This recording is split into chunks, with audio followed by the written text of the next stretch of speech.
Los rasgos urbanos son las líneas o formas que caracterizan a una determinada ciudad.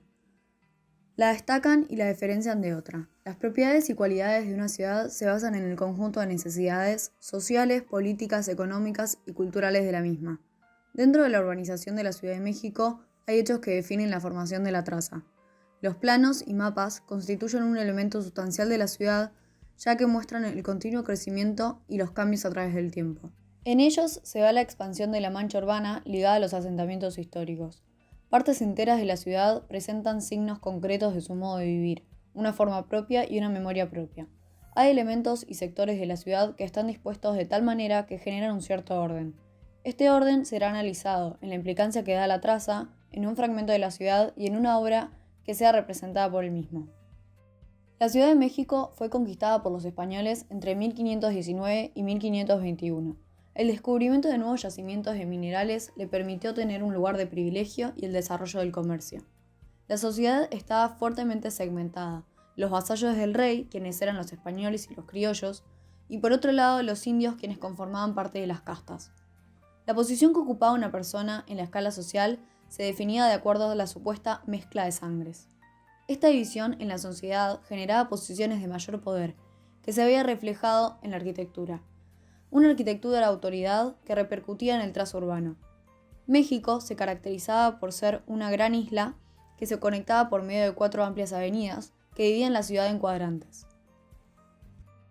La forma que se generó en las conexiones a la isla es una forma que se repite y persiste en los trazados del plano actual. Son grandes círculos donde yace un edificio, un monumento o un lugar de importancia, y estos puntos se conectan entre sí por medio de diagonales. Se forma entonces una especie de red o trama en donde se reconoce la constitución de la ciudad. Una de las avenidas que se mantuvo a lo largo de todas las alteraciones es la Avenida de la Reforma. Esta se desarrolla desde el Castillo de Chapultepec a la Plaza de las Tres Culturas, y a lo largo de la misma existen rotondas con monumentos esenciales de la capital de México, que son puntos fijos de la dinámica urbana. Las ciudades permanecen sobre ejes de desarrollo, mantienen la posición de sus trazados, crecen según la dirección y con el significado de hechos más antiguos que los actuales. El tramo de la Avenida de la Reforma, desde la Plaza de la Alameda hasta la Plaza de las Tres Culturas, fue una extensión, y al construirse se siguió respetando el trazo en diagonal con sus rotondas a lo largo de la misma. Se genera un orden en la lógica de enlace entre los edificios y los puntos más importantes de México, y estos conviven con el desorden residencial que rodea estos espacios. Esta combinación es cíclica, ya que uno no se destaca en ausencia del otro, como sucede en la Plaza de las Tres Culturas, donde se combina la apreciación de la plaza en sí, por su ubicación, y el contenido o mensaje que se quiere dar con la representación del choque de culturas. La estructura no solo se da en la gran escala de la ciudad, sino que se repite en fragmentos más pequeños, como lo es la Plaza de la Alameda y sus edificios circundantes. Este parque es clasificado como el más antiguo tanto de México como de América.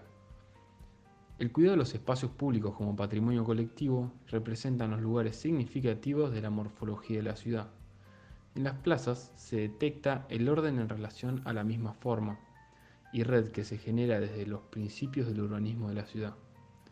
La plaza está constituida por 15 espacios circundantes interconectados por calles diagonales. De estos 15 espacios, 8 de ellos contienen fuentes o monumentos ilustrativos de hechos históricos, y la plaza la rodean edificios de alto poder político y cultural. Se puede decir que estos edificios miran y controlan a la sociedad, como por ejemplo la Iglesia de la Santa Veracruz, Templo Corpus Christi, la Catedral Metropolitana y el Templo Mayor. La simetría que presenta el dibujo interior de la plaza y las dimensiones del misma dentro de la ciudad son imponentes, al igual que su ubicación. El parque se relaciona con la combinación cíclica del orden versus desorden, ya que tiene su recorrido limitado y delineado por la forma, pero al mismo tiempo, al ser un espacio público diseñado pero no construido, la gente que circula flexibiliza los límites. Uno de los edificios que vigila la Alameda Central es el Templo Corpus Christi, posicionado frente a uno de los dos ejes centrales del parque. Fue fundado a iniciativa del virrey Baltasar de Zúñiga, siendo este el primero destinado a mujeres excepcionalmente. Tuvo como objetivo expandir las creencias de la iglesia tradicional cristiana dentro de muros que contuvieron a la más pura aristocracia india que ahora se identificaba con la nobleza española. Fue construido en el año 1724 por el arquitecto Pedro de Arrieta, quien se destacó por sus obras barroco-americanas en la Nueva España.